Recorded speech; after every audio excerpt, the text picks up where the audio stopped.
Labas, mėlyjeji.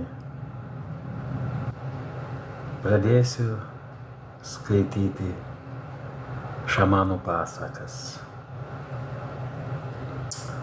Pirmoji pasaka – tiesos paieškos.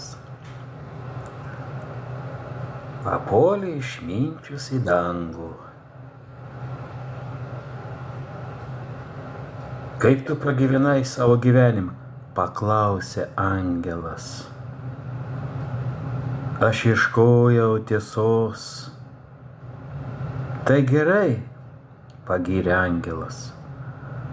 Pasakok, kaip tu jos ieškojai. Aš žinau, kad žmonių sukaupta išmintis užrašyta knygose, todėl daug skaičiau. Angelas nusišypsojo.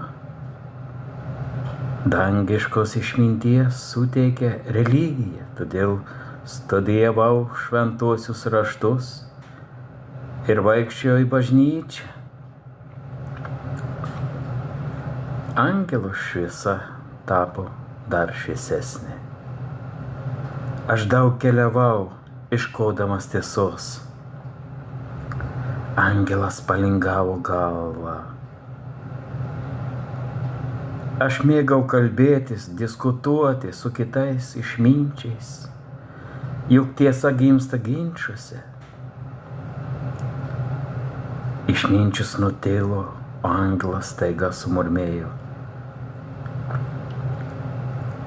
Argi aš kažką ne taip dariau?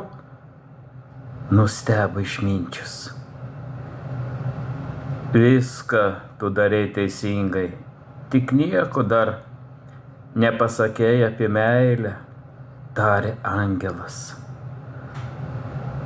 Aš neturėjau laiko meiliai, aš ieškojau tiesos, išdidžiai atsakė išminčius.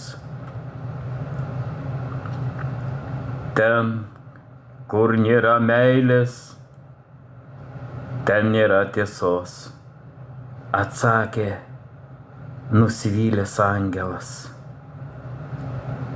Ir galiausiai tiesa gimsta iš giliausios meilės.